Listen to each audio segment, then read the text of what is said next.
বিসমিল্লাহির রহমানির রহিম। আসসালামু আলাইকুম ওরহমাতুল্লাহি ওবারাকাতু।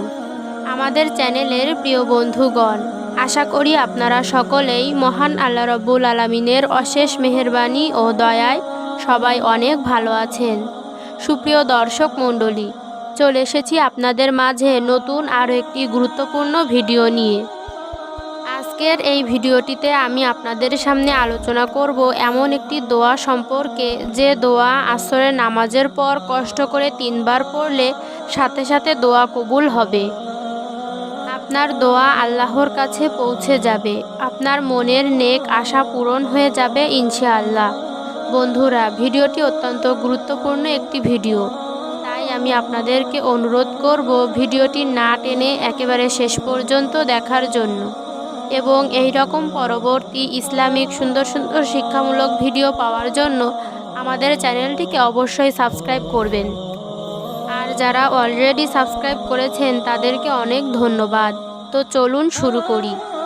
ইসলামে জুমা বার একটি মর্যাদাপূর্ণ দিন।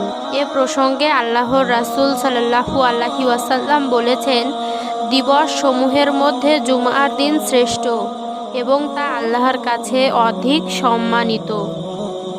হাদিস শরীফে আরও বর্ণিত হয়েছে, সূর্য উদিত হওয়ার দিনগুলোর মধ্যে জুমার দিন সর্বোত্তম।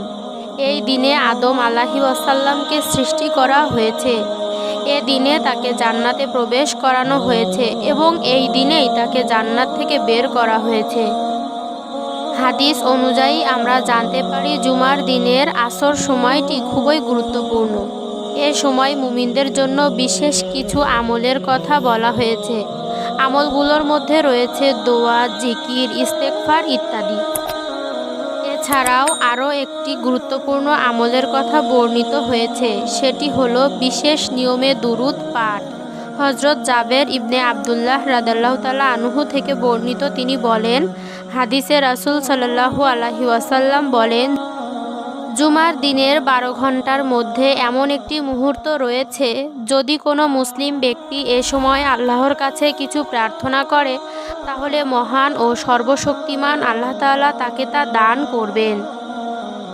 এ মুহূর্তটি তোমরা আসরের শেষ সময়ে অনুসন্ধান করো। তাই আমরা চেষ্টা করব পবিত্র জুমার দিন আসরের সময় থেকে শুরু করে মাগরিবের আগ পর্যন্ত এ সময়টিতে বেশি বেশি দুরূদ শরীফ পড়ব। যে ছোট্ট দুরূদ শরীফটি আমরা বেশি বেশি পড়তে পারি তা হলো, আল্লাহুম্মা সল্লি আলা মুহাম্মাদি ওয়া আলা আলি মুহাম্মাদ, আল্লাহুম্মা সল্লি আলা মুহাম্মাদি ওয়া আলা আলি মুহাম্মাদ।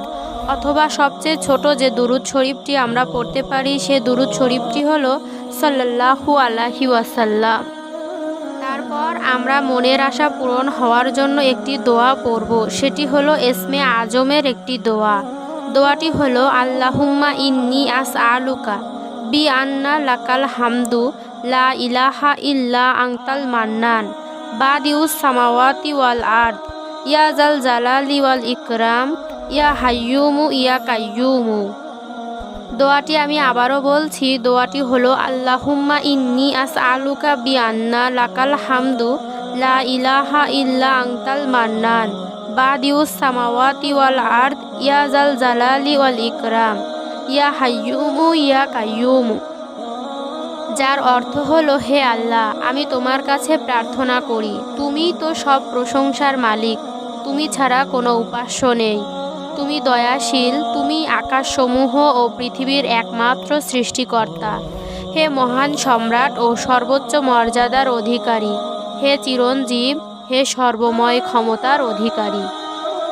আমি আমার চ্যানেলের প্রিয় দিনদার ভাই বোনদেরকে অনুরোধ করব, আপনারা আসরের নামাজের পরে এবং মাগরিবের আগ মুহূর্তে এই দোয়াটি 3 বার কষ্ট করে আমল করে মহান আল্লাহ রব্বুল আলামিনের কাছে মোনাজাতের মাধ্যমে আপনার মনের আশা, নেক আশা, আকাঙ্ক্ষাগুলো, চাওয়া পাওয়াগুলো পেশ করবেন। ইনশাআল্লাহ মহান আল্লাহ রব্বুল আলামিন এই আমলের বরকতে আপনার মনের সকল আশা পূরণ করে দিবেন। মহান আল্লাহ রাব্বুল আলামিন আমাদের সকলকে সহি শুদ্ধভাবে আমল করার তৌফিক দান করুক। আমিন সুম্মা আমিন।